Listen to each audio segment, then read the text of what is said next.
नमस्कार, मैं धनंजय कुमार, द नागरिक में आपका स्वागत है। इन दिनों शाहरुख खान की एक फ़िल्म की बड़ी चर्चा है।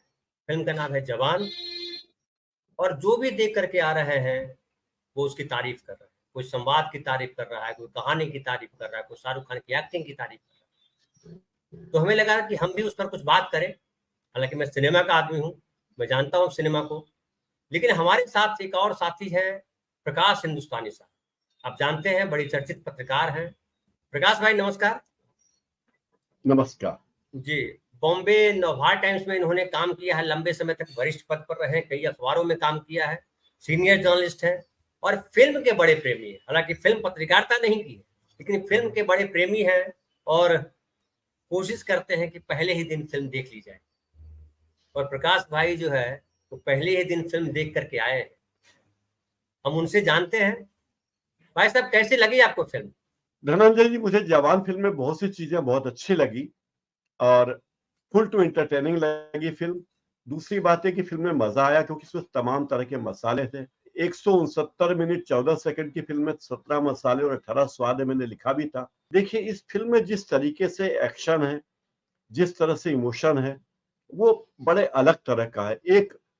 एक लेवल ऊपर का है। तो मुझे लगा कि ये फ़िल्म बहुत ही अलग है। शाहरुख खान 57 साल के, लेकिन उन्हें एकदम युवा दिखाया गया है और उन्हें 2 उँगलियों के सहारे पुशअप करते हुए भी उन्होंने एक सीन में बताया। तो अगर वास्तव में 2 उँगलियों के सहारे पुशअप कर लेते हैं, तो मुझे लगता है कि वो वाक़ई जवान हैं। 57 साल के होकर भी ऐसे पुशअप्स लगाते हैं जैसे कोई 27 साल का व्यक्ति या 70 साल का नौजवान भी नहीं लगा सकता। तो मुझे अच्छी लगी। जो खास बात मुझे लगी वो ये कि इस देश के वे सारे मुद्दे जो आज हमारे देश में, जिनकी चर्चा केवल छूता भरे मास मीडिया, उन मुद्दों की तरफ इसने ध्यान दिलाया। राफेल की खरीद के मुद्दे को आप माने कि राफेल की खरीद महंगी की गई है, रक्षा सौदों में भ्रष्टाचार होता है, वो भी इस फिल्म में है। किसानों की आत्महत्या जैसा गंभीर मुद्दा भी इसमें है। गोरखपुर के डॉक्टर कफील खान, जिन्होंने ऑक्सीजन की कमी के कारण जिन्हें जेल में डाल दिया गया था, 2 साल वो जेल में रहे, बाद में कोर्ट से जमानत हुई, उस तरह के किस्से भी हैं। और सबसे अंत में, भले ही नाटकीय अंदाज में रहो, शाहरुख खान ने एक मैसेज दिया है इस देश के लोगों को, और वो मैसेज ये है कि आप जब 5 रुपए की एक मच्छर मारने वाली कॉइल खरीदते हैं, तो 50 पंचायत करते हैं कि भाई ये 5 घंटे चलेगी, बीच में बंद तो नहीं होगी, मच्छर मारेगी, ज्यादा धुआं तो नहीं करेगी, जहरीला धुआं तो नहीं होगा, तमाम बातें करते हैं। आप चावल खरीदने जाते हैं तो आप पूछते हैं कि चावल खरीदने से कंकड़ तो नहीं है, स्वाद तो अच्छा है, खुशबू तो अच्छी है। आप आटा खरीदने जाते हैं तो आप कहते हैं कि इसमें कुछ मिलावट तो नहीं है। लेकिन उन्होंने कहा कि हर चीज में आप उंगली करते हैं कि ये चीज ऐसी होनी चाहिए, ऐसी होनी चाहिए, लेकिन जिस उंगली का उपयोग सही जगह करना चाहिए, 5 साल में जब आप चुनाव में जाते हैं, वोट देने के लिए जाते हैं, तो क्या आप इस बात की गारंटी देखते हैं कि जो व्यक्ति सरकार बना रहा है वो आपकी बीमारी में आपके इलाज की व्यवस्था करेगा? क्या वो व्यक्ति जो सरकार बना रहा है इस बात की गारंटी देता है कि अगर हमने सरकार बनाई, हम सत्ता में आए, तो हम आपके बच्चों की शिक्षा की व्यवस्था करेंगे? क्या वो इस बात की गारंटी देता है कि बुढ़ापे में जब आप अक्षम हो जाएंगे तो आप भूखों नहीं मरेंगे? क्या वो गारंटी देता है कि आपके सिर पे छत होगी आजीवन, मरते दम तक आप छत के नीचे रहेंगे? तो उन्होंने ये संदेश दिया है कि आप अपने वोट का उपयोग सही जगह कीजिए, इसके बिना इस आपका कोई भला नहीं हो सकता। और इन दिनों जो सोशल मीडिया पे बड़ा मुहावरा चल निकला है कि इस फिल्म में शाहरुख खान का एक डायलॉग है जो आजकल नेशनल डायलॉग बन गया है, और वो डायलॉग फिल्म का है, नरेंद्र मोदी जी या अमित शाह का नहीं, जो कहता है कि बेटे को हाथ लगाने के पहले बाप से बात कर। तो शायद शाहरुख खान ने अपने सारे मैसेज दे दिए हैं जो वो लोगों से कहना चाहते हैं। उन्होंने सांप्रदायिकता का मैसेज भी दे दिया है, किस तरह सांप्रदायिक आधार पर लोगों से भेदभाव होता है। फिल्म का एक डायलॉग है कि आप बैंक वाले मर्सिडीज कार खरीदने जाओ तो 8% पे लोन देते हैं, लेकिन किसान अगर एक ट्रैक्टर खरीदता है तो उसे 13% पे लोन देते हैं, इतना ब्याज लेते हैं। एक उद्योगपति के 40,000 करोड़ रुपए सरकार माफ कर देती है एनपीए के नाम पे, लेकिन एक किसान जो ट्रैक्टर के लिए लोन लेता है, 40,000 के लोन को आप 10 दिन के लिए उसकी वसूली नहीं टाल सकते। तो ये सारे मुद्दे, मुझे लगता है कि जवान फिल्म को महत्वपूर्ण बनाने में इन सब बातों का योगदान है। इस फिल्म ने लोगों के मुद्दों को छुआ है, लोगों की बात कही है।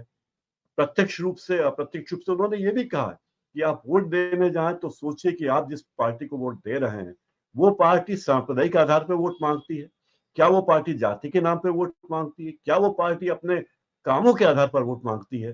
तो ये सारे मुद्दे, और मेरे ख्याल से प्रकारांतर में अरविंद केजरीवाल भी ये मुद्दा उठा चुके कि हम बेहतर सेहत की व्यवस्था करेंगे, स्वास्थ्य की सुविधा देंगे, शिक्षा की व्यवस्था देंगे, सस्ता बिजली, पानी, इंटरनेट उपलब्ध कराएंगे। ये सारे मुद्दों को इस फिल्म ने छुआ है और इसलिए मुझे लगा कि फिल्म लोगों को पसंद आ रही है। और एक दर्शक जब फिल्म के किसी कैरेक्टर में अपने आप को विजुलाइज करता है तो उसे लगता हाँ ये तो मेरे साथ भी हुआ, मैंने बैंक से कर्जा लिया और बैंक ने जबरदस्ती मुझसे इतना ब्याज लिया, मैंने कहा कि मैं कोरोना काल में 2 महीने ब्याज नहीं दे पाऊंगा तो बैंक वाले मेरे घर पे आ गए, या मुझे ज्यादा ब्याज देना पड़ा। ये सारी बातें हैं और इसी कारण ये फिल्म इतनी पसंद की जा रही, जिसने वैश्विक रिकॉर्ड बनाया है और भारत की अब तक की सबसे सुपरहिट फिल्म में है। धनंजय जी जी, ऐसा कहा जा रहा है कि जो है ये फिल्म जो है, चूंकि वो बाप बेटे के डबल रोल में है, शाहरुख खान खुद पिता भी है और बेटा भी है, डबल रोल है उनका। शाहरुख खान आमतौर पे इस तरह के रोल लगभग नहीं किए हैं, बाप बेटे का रोल। अमिताभ बच्चन तो कई फिल्मों में कर चुके हैं।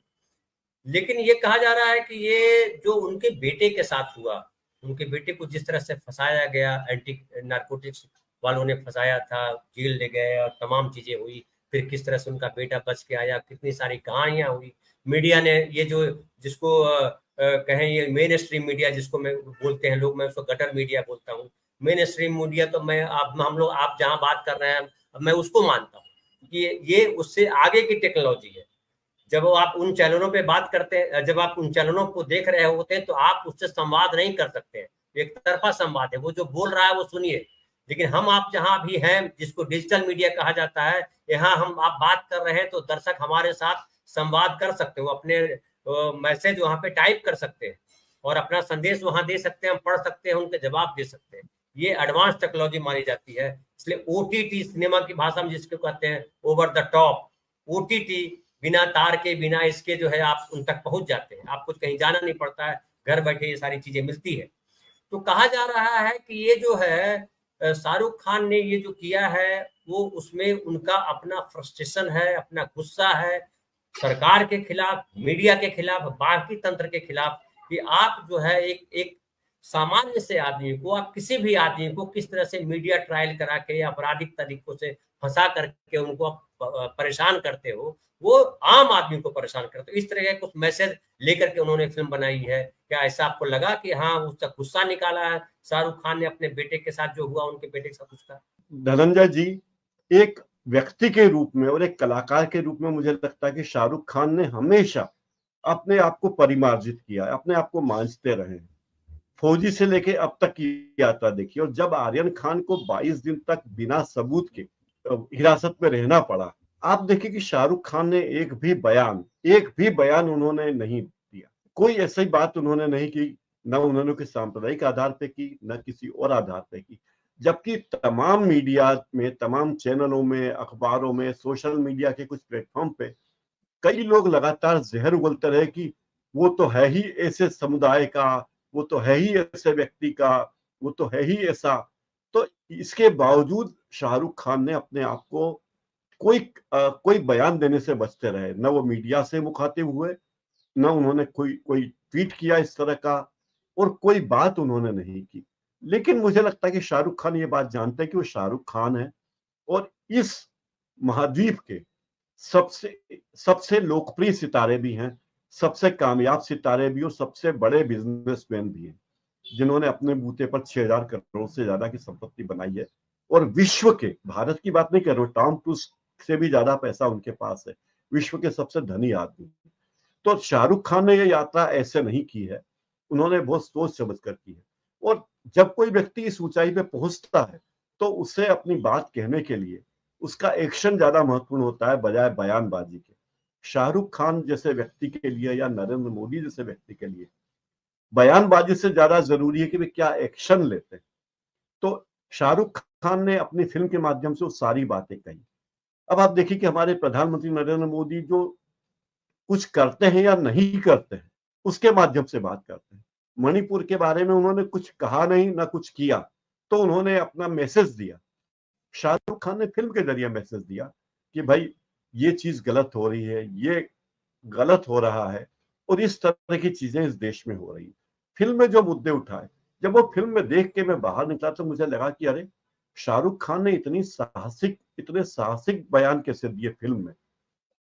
क्योंकि अभी हम जो देख रहे हैं एजेंडा फिल्में तो हमेशा से ही रही है, कोई दो मत नहीं। 2 बीघा जमीन भी एजेंडा फिल्म थी, अछूत कन्या का भी कोई एजेंडा था, तो कश्मीर फाइल्स का भी था और केरला स्टोरी का भी था।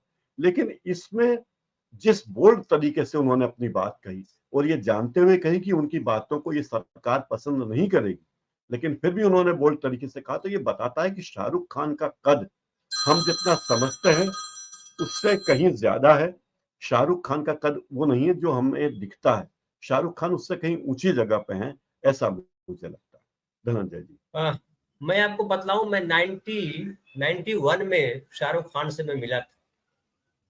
वो तब शूटिंग कर रहे थे एक फिल्म की, जिसमें नसरुद्दीन शाह थे और वो भूत की कहानी थी, क्रिकेटर है, वो सारी कहानी थी। लेकिन शाहरुख खान को मैं तब मिला था, तब मैं जनसत्ता के लिए इंटरव्यू करने गया था उनसे। उन्होंने कहा कि अगर आप पत्रिका के लिए करने आए हो इंटरव्यू, तो आपको इंटरव्यू नहीं देंगे जी, क्योंकि वो गॉसिप पत्रकारिता है। अगर आप अखबार के लिए करने आए हो तो मैं इंटरव्यू आपको दूंगा, क्योंकि अखबार बढ़िया काम करता है। और अखबार, मैंने कहा मैं जनसत्ता के लिए आया हूं, तो पूरा इंटरव्यू दिया शाहरुख खान ने। लेकिन उस समय भी जो यंग शाहरुख खान के, 91 की बात कर रहा हूँ, तो 91 और आज जो है 9 साल, 32 साल की बात, पुरानी बात कर रहा हूँ। तो लगभग समझिए कि यंग ही थे, तो यंग ही थे उस समय, मैं भी यंग था। तो शाहरुख खान के अंदर तब भी मैंने जबरदस्त आत्मविश्वास देखा था, और लगा था कि शाहरुख खान एक ऐसा व्यक्ति है जो डरता नहीं है, जो चमचागिरी नहीं करता है, जो चाचुकारिता नहीं करता। और इस फिल्म के बारे में जो बात कही जा रही है कि सरकार ने उनको झुकाने के लिए एंटी नारकोटिक्स का इस्तेमाल भले किया, लेकिन यह आरोप तो जाता है कि सरकार ने इस तरह से किया मुसलमानों को मैसेज देने के लिए, या क्या क्या तरह तरह के आरोप लगाए गए। मैं उसमें नहीं आता हूँ, पॉलिटिकल नहीं बनाता हूँ उसको। लेकिन एक पिता के तौर पे अगर देखिए कि एक पिता के लिए एक बेटा जो है, अगर उसका जेल चला जाए और फर्जी तरीके से फंसा दिया जाए और उसको जो है तरह तरह से प्रताड़ित किया जाए, तब जो है उस पिता के अंदर जो आक्रोश होगा, मैं वो समझ पा रहा हूँ शाहरुख खान के अंदर कितना आक्रोश था। अगर शाहरुख खान अगर अपराधी होते तो शायद दूसरे तरीके से रिएक्ट करते, लेकिन शाहरुख खान जो है अभिनेता है, शाहरुख खान जो है वो सफल अभिनेता है, तो उन्होंने उस तरीके से रिएक्ट किया है। लेकिन मुझे लगता है जिस तरह से आप बात कर रहे हैं, जिस तरह से लोग बात कर रहे हैं, ये एक पॉलिटिकल फिल्म नहीं होते हुए भी एक पॉलिटिकल मैसेज देने का काम किया है सिनेमा में या आज के समाज में। क्या आपको ऐसा लगता है कि ये पॉलिटिकल मैसेज है और सरकार को सीधा उन्होंने जवाब दिया है? हाँ, मुझे ऐसा लगता है कि उन्होंने सरकार को सीधा सीधा जवाब दिया है। शाहरुख खान को माना जाता है कि वो कांग्रेस के प्रति सिंपैथाइजर है। ये भी कहा जाता है कि प्रियंका गांधी से उनकी नजदीकियां रही है, उनकी मेल मुलाकातें भी होती रही है, दिल्ली के हैं वो भी, तो ये बात हो सकती है। लेकिन फिल्म की कहानी जब आप देखते हैं तो आपको लगता है कि अरे ये उस बात को जो कहना चाहते हैं उन्होंने अपने कैरेक्टर की जुबान से कहा है, शाहरुख खान की जुबान से नहीं कहा। तो मैं एक और आपसे सवाल करूं, अगर देखिए आप जो कहानी सुना रहे थे पहले कि उन्होंने वोट देने के संदर्भ में ये कहा, मैं किसी उपन्यास में शायद पढ़ रहा था कि सुकरात के हवाले से था या किसके हवाले से, कि जब आपको जो है लकड़ी का कोई सामान बनवाना होता है तो किसके पास जाते हैं? तो जवाब देने वाले ने कहा कि बढ़ई के पास जाते हैं। बोला कुम्हार के पास क्यों नहीं जाते हो, बढ़ई के पास क्यों जाते हो? तो उसने कहा कि कुम्हार जो है थोड़े लकड़ी के सामान बनाएगा, तो बढ़ई बना सकता है। बोला अच्छा। फिर बोला कि अगर आपको मिट्टी के बर्तन चाहिए तो कहाँ जाते हो? बोला कुम्हार के पास जाते हैं। बोला सुनार के पास क्यों नहीं जाते हो? बोला सुनार तो सोने का काम करता है, मिट्टी का काम थोड़े करता है। बोला अच्छा। तो बोला कि जब आप सरकार चुनते हो, जब नेता चुनते हो, तो किसी को क्यों चुन लेते हो आप? जो आपने कहा वही प्रसंग था वो, इसलिए मैंने उसका जिक्र किया। तो ये बात तो सच है, और हमारे देश की जनता, हमारे देश की पब्लिक आज भी उसी तरीके से सोचती है। उसके लिए मुद्दे कुछ और हो जाते हैं। तो एक तरह से समझिए ये फिल्म अवेयर करती है। लेकिन आमतौर पे जो हिंदी सिनेमा का स्वर है, खास करके 90 के बाद में जो स्वर देखता हूँ, क्योंकि मैं तो सिनेमा के बड़ा करीब रहा हूँ, लेकिन 90 के बाद जो स्वर है उसका इंटरटेनमेंट उसके लिए ज्यादा इंपॉर्टेंट है। हालांकि सिनेमा का मूल जो है रीढ़ जो है एंटरटेनमेंट है, कि कोई भी बात अगर कहनी है, बहुत महीन से महीन बात, बहुत ज्ञान से भरी बात भी अगर कहना चाहते हैं तो आप एंटरटेनिंग तरीके से करें। ये सिनेमा का मूल सूत्र है कि जब तक अगर आप एंटरटेनिंग तरीके से कोई बात नहीं कहते हैं तो आपकी बात जो है स्टेटमेंट की तरह चली जाएगी। उसको कहानी में इस तरह पिरोइए कि उसके दिल को टच करे, देखने वालों के दिल को टच करे और उसके दिमाग को स्पर्श करे, तो आपकी फिल्म है। जिसे आमतौर पे कहा जाता है कि मदर इंडिया के लिए जो कहा जाता है कि मदर इंडिया अब तक की सबसे बेहतरीन कहानी थी, बेहतरीन पटकथा थी। वो मानवीय मूल्य के हिसाब से भी, और जो कहानी कहने का जो ढंग है, जो सिनेमा का जो पटकथा कहने का जो ढंग है, उस तौर पे भी, और कहानी कहने के तौर पे भी। जैसे मुगल आजम का नाम लिया जाता है, संवाद के स्तर पर लिया जाता है नाम, पटकथा के स्तर पर लिया जाता है नाम, टेकिंग के स्तर पर लिया जाता है नाम, तो वो सारी चीजें हैं। लेकिन इस फिल्म में खास करके जो जो जिस तरह की बात कर रहे हैं, आमतौर पे हिंदी फिल्मों को लेकर के इस तरह की बातें नहीं की जाती। हाँ, साउथ की फिल्मों पे जरूर चर्चा हुई है, जैसे पिछले दिनों जय भीम आई, कुछ और फिल्में आई जिसकी चर्चा हुई कि वो समाज से जुड़ी हुई फिल्में बनाते हैं वो लोग। लेकिन नॉर्थ इंडिया या कहिए बम्बैया सिनेमा का जो सिनेमा रहा, वो मसाला फिल्म कही जाती रही। और उसकी वजह ये मानी जाती है, मैं तो क्योंकि उस इंडस्ट्री से जुड़ा हुआ इसलिए बोल रहा हूँ प्रकाश भाई आपको, कहा जाता है कि कोई भी प्रोड्यूसर जो है रिस्क नहीं लेना चाहता, क्योंकि इतने तरह की कंट्रोवर्सी होती है, किस आदमी की भावना आहत हो जाए, कौन समाज, कभी राजपूत समाज की भावना आहत हो जाती है, कभी ब्राह्मण समाज की, कभी वैश्य समाज की, कभी वाल्मीकि समाज की, किसी की भी भावना आहत हो जाती है और सिनेमा के प्रोड्यूसर को शिकार बना लेती है। सेंसर बोर्ड में कई बार चीजें अटक जाती है। तो प्रोड्यूसर जो फिल्म बनाना चाह रहे हैं, वो कहते हैं मुझे कोई सोसाइटी को मैसेज नहीं देना, मैं समाज सुधार का काम नहीं करने आया हूँ, मैं पैसे लगा रहा हूँ और पैसे कमाने आया हूँ। ये एक हिंदी सिनेमा का मूल स्वर बन गया। हालांकि आप याद कीजिए कि पहले जो फिल्में बनती थी 50, 60, 70 तक भी फिल्में, मान लीजिए 50 और 60 के तो जरूर मानिए, जिन फिल्मों में फिल्म बनाने का मकसद होता था, फिल्म क्यों बना रहे हो, फिल्म की कहानी क्या है, कहना क्या चाहते हो आप, ये बड़ा इंपॉर्टेंट प्ले होता था, रोल होता था, और उसके हिसाब से कास्टिंग होती थी। लेकिन बाद में सिनेमा जो है शुद्ध रूप से एक कहानी बन गई, जिससे भारतीय फिल्मों को देख करके, खासकर हिंदी फिल्मों को देख करके ये नहीं कह सकते कि भारत एक ऐसा देश है जहां 80% आबादी गरीब है, भारत एक ऐसा देश है जहां किसान बहुसंख्यक है, भारत एक ऐसा देश है जो ग्राम प्रधान देश है। ऐसा सिनेमा को देख करके, भारतीय फिल्म को देख करके नहीं कर सकते। भारतीय फिल्म जब आप देखते हैं तो आपको लगता है कि भारत एक देश है जहां कोई समस्या नहीं है, न जाति की समस्या है, न धर्म की समस्या है, केवल एक समस्या है कि वो प्यार करता है एक लड़के से, और प्यार के रास्ते में कई बाधा बन जाते हैं। कभी कोई विलन उसकी बीवी को उठा ले जाता है, कभी उसकी बहन के साथ रेप कर देता है, कभी उसके बेटे के साथ कुछ कर देता है, लेकिन बाकी सब बड़ी शांति। ऐसा सिनेमा दिखता है भारत का सिनेमा, उससे अगर भारत को अगर देखें तो। लेकिन इस फिल्म में जिस तरह की बात कर रहे हैं, उसमें पहली बार एक ऐसा मैसेज आया है कि भारत का सिनेमा जो है भारत की कहानी कह रहा है, और भारत की जनता के मन में जो चल रहा है, जो आक्रोश है सरकार के खिलाफ, भले वो बोल नहीं पा रहा, वो आक्रोश इस फिल्म में उभरता है। ऐसा कह सकते हैं क्या?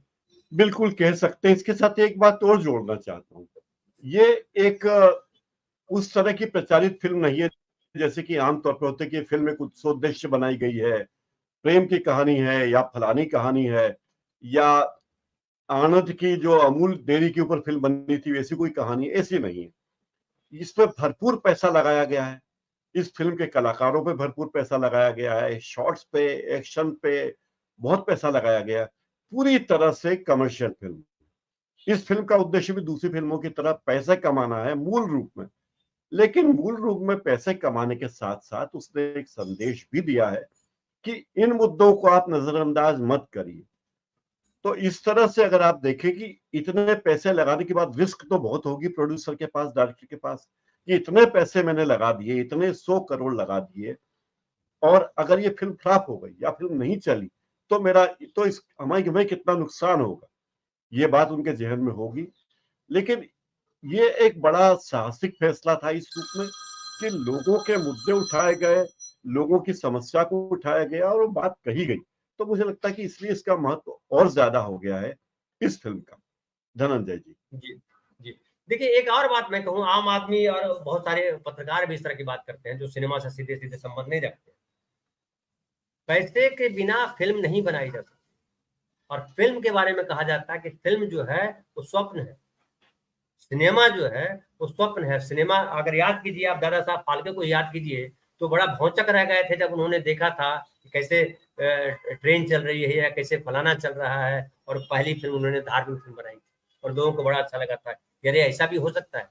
और जो है दादा साहब ने कितना सारा उसके लिए सफर किया सिनेमा को, भारत में जिनको आज दादा साहब फाल्के अवार्ड दिया जाता है और कहा जाता है कि भारतीय सिनेमा के पितामह है दादा साहब फाल्के।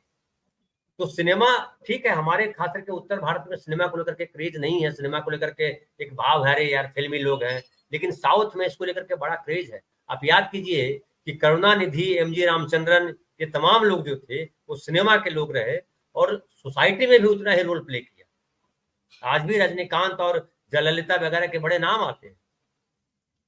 वो यहाँ नॉर्थ इंडिया में उस तरीके का नहीं है, लेकिन जो सिनेमा में जो काम कर रहे लोग हैं वो भी इसी समाज के हिस्सा है, वो भी इस समाज को समझते हैं, वो भी इस समाज को जानते हैं।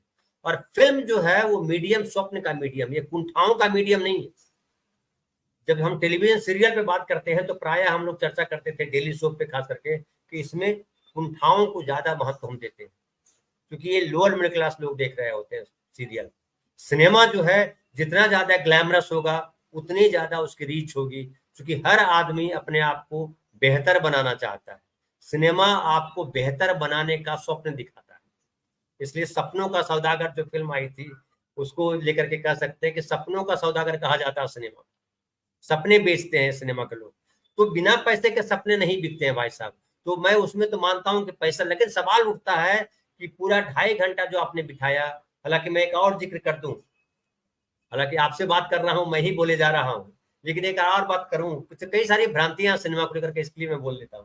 मनमोहन देसाई के बारे में कहा जाता है कि मनमोहन देसाई जो फिल्म बनाते थे लॉस्ट एंड फाउंड, एक टिपिकल मसाला फिल्म होती थी, लेकिन उस मसाला फिल्म से जबरदस्त तरीके से जुड़ाव होता था।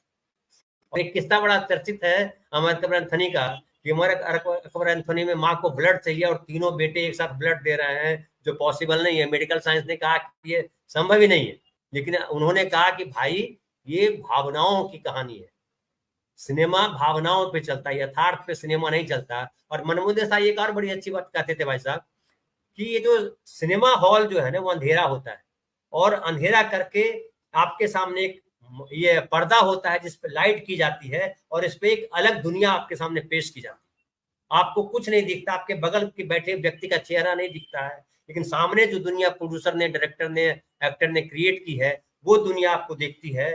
तो आपकी दुनिया से उठा करके हम इस दुनिया में लेके आते हैं और बिलीव दिलाते हैं ये जो दुनिया है वो गैर दुनिया नहीं है, आपकी दुनिया है, आप यहाँ हो सकते हो या आप यहाँ हो। ये मनमोहन देसाई कहते थे। और सिनेमा की भूमिका मूलतः यही है। सिनेमा, टेलीविजन, ओटीटी की जब बात करते हैं कि तीनों अलग अलग मीडियम हैं, कैसे अलग हैं, उससे बड़ा महत्वपूर्ण अलग बड़ी डिटेल चर्चा हो जाएगी। खैर, लेकिन आप क्या कहेंगे, आम दर्शकों के लिए फिल्म है या ये सरकार को जवाब है, या ऐसी फिल्में बनते रहनी चाहिए क्योंकि इससे देश के मुद्दों को उठाया जाता है। और सिनेमा जब हम देखने जाते हैं तो हमें लगता है कि हमारी समस्याओं पे, हमारी पीड़ाओं पे, हमारे मन की बातों को वहां प्रस्तुत किया जाए। देखिए, जब मेरे मन की बात को कोई दूसरा व्यक्ति करता है, मेरी पीड़ाओं को दूसरा व्यक्ति अभिव्यक्त करता है, तो मेरा उससे एक मनोवैज्ञानिक दिमागी कनेक्ट हो जाता है। अगर मैं कहूं कि आज के दौर में मेहनत करने वालों की बहुत उपेक्षा हो रही है और आपको लगता है कि ये बात तो सही है मेरे साथ, तो एक हमारा कनेक्ट होगा। जब फिल्म में हीरो बताता है अपनी जिंदगी की कहानी की वो कितने संघर्ष कर रहा है, तो इस देश में संघर्ष करने वाले तमाम लोगों को लगता है कि अरे ये तो उनके बीच से आया है, उनकी बात कर। अगर किसानों को कर्ज लेने में दिक्कत आ रही है, कर्ज चुकाने में दिक्कत आ रही है, आत्महत्या करनी पड़ रही है, और फिल्म में ये बात उठाई जाती है कि किसानों को ट्रैक्टर देने पर 13% और मर्सिडीज खरीदने वाले को 8% टैक्स। मुझे नहीं पता कि कितना लगता है ब्याज, पर फिल्म में अगर ये बात कहेगी तो मुझे लगता है कि अरे ये तो मेरी ही बात कर रहा है, मैं किसान हूं, मैं मर्सिडीज वाला नहीं हूं, या मर्सिडीज वाले होंगे तो बहुत कम होंगे, तो उन्हें लगता है कि ये तो उन्हीं की बात है, तो व्यक्ति उससे जुड़ जाता है। एक बड़े गुंडे से मैं टक्कर नहीं ले सकता, लेकिन अगर हीरो जाके गुंडे को मार के आता है तो मुझे लगता है कि देखो हीरो, मैं अपने आप को हीरो में अपनी छवि देखता हूँ कि मौका आएगा तो मैं भी उसे मार दूंगा, या कहीं ना कहीं न्याय होगा, कोई ना कोई तो है जो न्याय के लिए लड़ रहा है। तो मैं उस हीरो में अपने आप को प्रतिनिधित्व कर लेता हूँ। मैं स्विट्जरलैंड की वादियों में नहीं घूम सकता, लेकिन अगर फिल्म का हीरो हीरोइन को लेके घूम रहा है तो अपने सिनेमा देखने वाला 20-22 साल का लड़का सोचता है कि मैं अपनी गर्लफ्रेंड के साथ या बीवी के साथ स्विट्जरलैंड की वादियों में घूम रहा हूं, उसे ये आभास होता है। यही फिल्म के माध्यम की ताकत है। एक और बात जो मैं बहुत शिद्दत से महसूस करता हूं कि आप भी लेखक हैं और बहुत से लेखक हैं, फिल्म बनाना जो डायरेक्टर का माध्यम है, फिल्म उससे कहीं एक तरह से पूरी दुनिया रचने जैसा है। अगर कहानी लिखना होगी मुझे, तो मैं उपन्यास में या कहानी में लिख दूंगा कि राम सीता के घर गया या राम ऐश्वर्या के घर गया और राम ने कहा आई लव यू, ऐश्वर्या ने कहा कि हाँ मैं भी तुम्हें प्यार करती हूँ, और कहानी आगे बढ़ गई। लेकिन फिल्म में डायरेक्टर को हर चीज सोचनी, राम कहेगा किससे, राम की शक्ल सूरत कैसी होगी, राम की जुल्फे कैसी होगी, राम के कपड़े कैसे होंगे, राम किस जगह से निकल के आएगा, राम का बोलने का अंदाज कैसा होगा, और जो हीरोइन उससे कैसे बात करेगा, कितना लंबा पॉज लेगा। लिखते वक्त मुझे ये सब लिखने की जरूरत नहीं कि उसने उसको देखा, हीरो ने हीरोइन को देखा और कहा कि आई लव यू।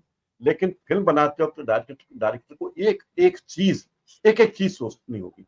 यदि एक हिसाब से देखिए कि जब आप फिल्मों की शूटिंग आपने देखी होगी, फिल्म की शूटिंग चल रही है और डायरेक्टर बोलता है कट, तो एक सपने की दुनिया जो रची जा रही है, एक कट बोलते ही वो दुनिया, वो तमाम कलाकार एक झटके में वापस इस धरती पर आ जाते हैं। उन्हें लगता है कि अरे मैं तो फला हीरो हूँ, ये फलानी हीरोइन है, मुझे भूख लग रही है, मेरा जूता काट रहा है, ये तमाम बातें उसे याद आएगी। लेकिन जब वो स्क्रीन पर हीरो हीरोइन के रूप में डायलॉग बोल रहे हैं, न डायलॉग उन्होंने लिखे, न पार्श्व संगीत उनका है, न कपड़े उन्होंने चुने, न क्या बात कहनी उन्होंने चुना, लेकिन वो एक ऐसे पुतले हैं।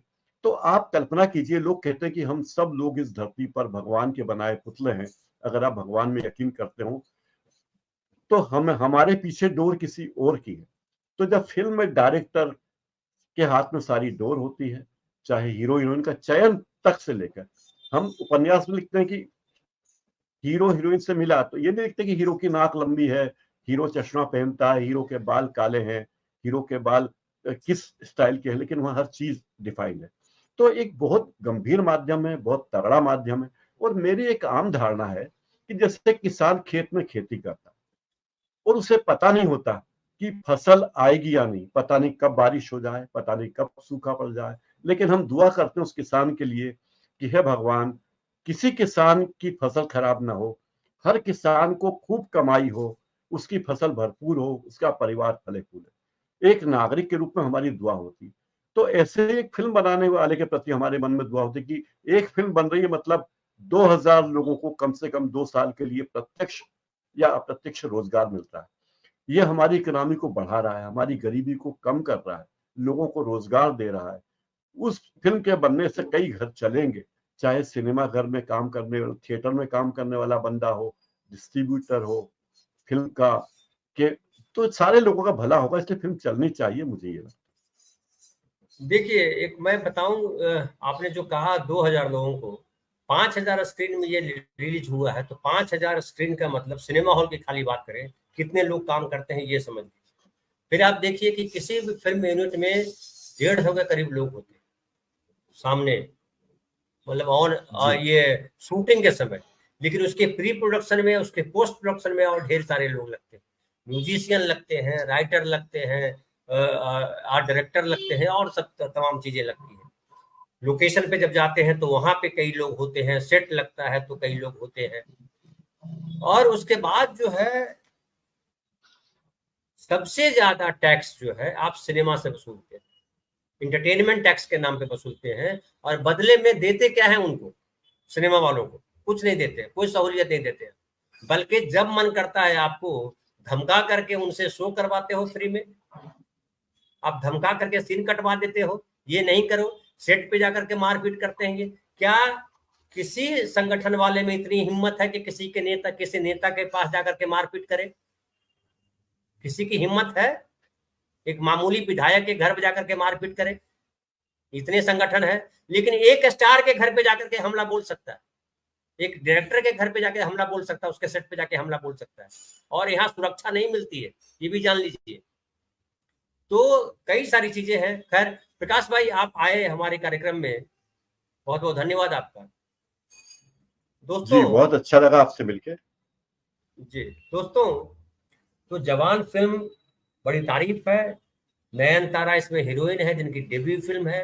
एटली कुमार की भी डेब्यू फिल्म मानी जा रही है, लेकिन बड़ी अच्छी इसलिए कही जा रही है कि इसमें कंटेम्प्रेरी बात की है, एक काल्पनिक कहानी नहीं गढ़ी गई। हालांकि वो फिक्शन, फिक्शन का मतलब होता है कल्पना, लेकिन कल्पना का आधार है, और वो आधार इस देश की मौजूदा सच्चाई के करीब है। ये सबसे बड़ी खास बात है। और हिंदी सिनेमा पिछले लंबे समय से ये भूल गया है अपने समाज का सच क्या है। तो अगर जवान फिल्म में सच कहा गया है तो आप देखिए, उसका साथ दीजिए, और सच के साथ चलने की कोशिश कीजिए। सत्ता में बैठा हुआ आदमी जो है वो जो चाहे कर सकता है, किसी को कुछ भी कर सकता है, हम देख रहे हैं पिछले कुछ सालों से। लेकिन जो सत्ता में नहीं बैठा हुआ है, कमजोर भी है, तो उसके अंदर गुस्सा है, और गुस्सा फूटता है, और गुस्सा जब फूटता है तो फिर सरकार बदल भी जाती है। फिलहाल इतना ही, हम फिर मिलेंगे किसी और